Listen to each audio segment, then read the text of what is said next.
We all struggle with this notion that we don't know what the thing is. A great idea that's your idea or that's the right idea for you, it might not end up being the thing. Yep. It expands you. And honestly, as I was working for the last 4 years, I felt dead.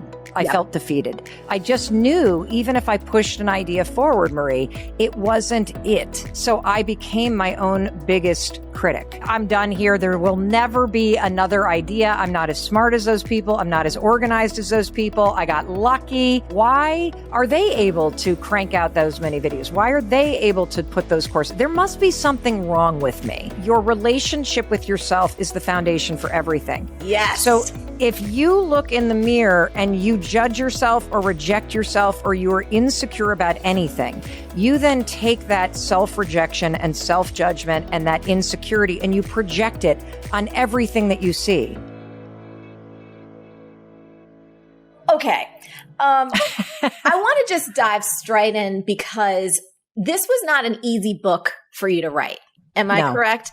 And I also love that you revealed, and I want to get into this a little bit later, but can you just tell everyone, for those who might think it's Mel friggin' Robbins and she can just pop things out and create things, and here's her next big best-selling book. Can you reveal to people why this one was a challenge and what that road was like for you? Sure. This is the first book that I've put out in print in almost 5 years. And one of the reasons why it's a challenge is because I have dyslexia. I have ADHD. It's hard for me to get something on paper. I mean, I can talk and blather on like an idiot, forever, particularly if I have a few drinks in me. So audio stuff is super easy, but actually getting something on paper, my mind doesn't work that way. That's the first thing. The second thing is that I really struggle just like everybody does. And I know that so many of you that follow your work, Marie, and that love you or that are alumni of your incredible courses, I should say. We all struggle with this notion that we don't know what the thing is, and then so I didn't know what to write about. And because the 5-second rule had such a profound impact on millions of people's lives, absolutely anything that I kind of put on paper just seemed kind of stupid. Yes. And so I became my own biggest critic. And in the last probably 4.5 years, my family will tell you, I drove them absolutely fucking crazy because I was constantly working on a book and I would crank out something, and my process of writing is to dictate. So I just record, because you don't have to make yourself do things the hard way. If you struggle with something, figure out a cheat. For me, it was just dictating, putting little voice memo notes in my phone. It would be sitting in front of my computer and just dictate. And then we'd send them off for transcription. And then what I would find is that the things that I was saying did not actually translate down to writing. I skip words. I sort of put the front of the sentence at the end of the sentence when I talk. And so we would edit and edit and edit, and nothing seemed good. And I started to feel discouraged. And this was what was going on for 4 years. And okay. I want to go ahead. Let me interrupt you because I really want to unpack this because there's not many people in the world that I can do this with. And I feel like you and I are soul sisters in this way. We so are. So my question for you was the idea for the high five habit there, or were you kind of test driving different? Oh my God, no. The idea for the high five habit was nowhere on the radar screen. Yes. I was writing things like, motivation is garbage. That's what we should do because of that clip that went viral with Tom Bilyeu. And that just kind of didn't light me up. Yes. And that's how you know if you have an idea that's for you. An idea that's for you is sort of like a little spark in a forest almost. It's like that little first pop that you feel energy, a great idea that's your idea or that's the right idea for you. It might not end up being the thing. Yep. It expands you. There's a little bit of something. And honestly, as I was working for the last 4 years, I felt dead. I felt defeated. I just knew even if I pushed an idea forward, Marie, it wasn't it. Yes. And so So I want to play with that for a minute because did you have the feeling two things.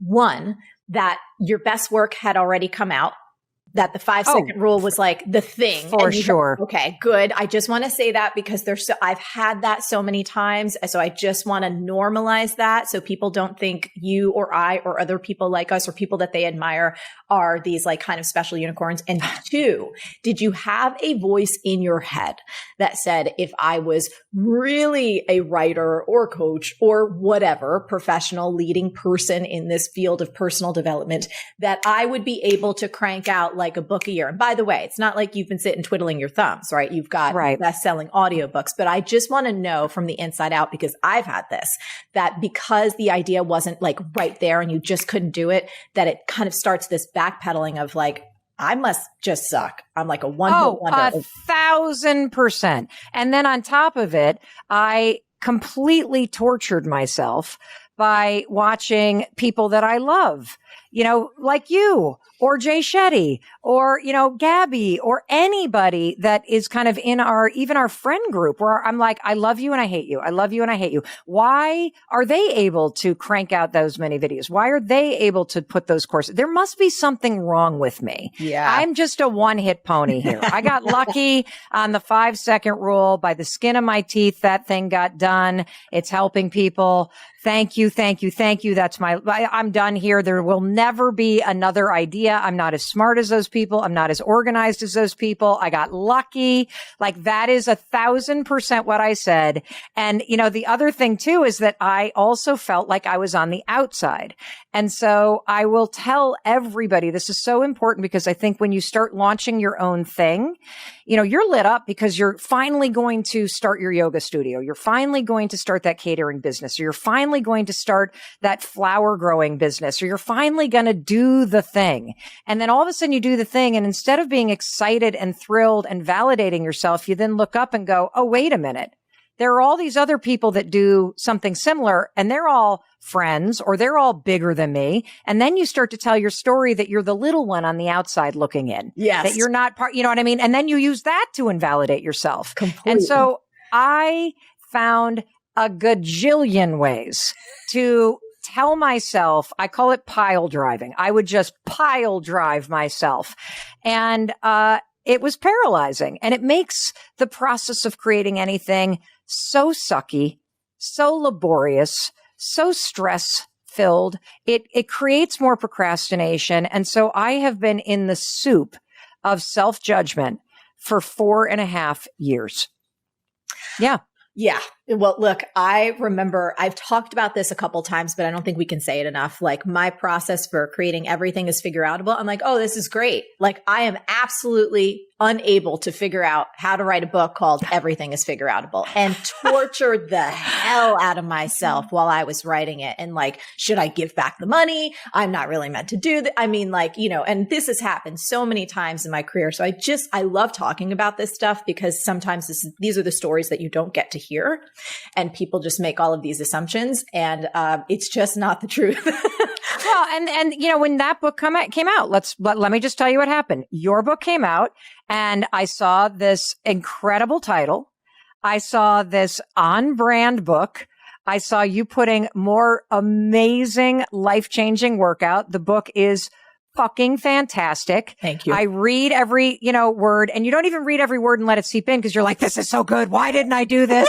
Of course she can put a book out because she's Marie. You know what I mean? So you literally, and it's so interesting because, one of the things you and I are going to talk about is that your relationship with yourself is the foundation for everything. Yes. So if you look in the mirror and you judge yourself or reject yourself or you are insecure about anything, you then take that self-rejection and self-judgment and that insecurity and you project it on everything that you see. Yes. And so instead of being able to walk in a world where your genius coexists with other people's genius, instead of being able to walk in a world where you're like, everything is unfolding for me. This is taking time because it's supposed to. Marie is a light on the path for me. And if I'm secure with myself and if I can literally support and encourage myself, even when I'm struggling, what happens is you start to see the world differently. I see your book and I'm like, if she can do it, that means she's lighting the path and I can do it. And the only reason why, again, I couldn't do that is because I hadn't actually discovered or started to feel the impact of this high five habit thing, yes. which was a total, I didn't set out to do this. I did not say, okay, I need another book with a 5 in it. And it's not going to be the 5 decisions. It's not going to be the 5 this. I need another book with a 5. And we got to figure out and it's going to be 5 parts and 5. Like, no, that's not what I set out to do. Yes. Life punched me in the fucking face. Yes. And I fell into a hole. Like we all fall into a hole. And this is kind of my brand, for better or for worse. This is what I'm going to need to embrace. My brand of transformation is dig a hole or fall in one and then figure out how to build a ladder. And then as you're doing this process of helping yourself pick yourself back up through a really hard time, I have had 2 instances in my life where I have stumbled upon something that is absurd on its face that turns out to have been handed to me by the universe as a gift. And it also turns out, when you unpack it, to have a mind-blowing amount of depth and science to it. And that's what the high five habit is. Hey, it's Mel. Thank you so much for being here. If you enjoyed that video, by God, please subscribe, because I don't want you to miss a thing. Thank you so much for being here. We've got so much amazing stuff coming. Thank you so much for sending this stuff to your friends and your family. I love you. We create these videos for you. So make sure you subscribe. Mwah.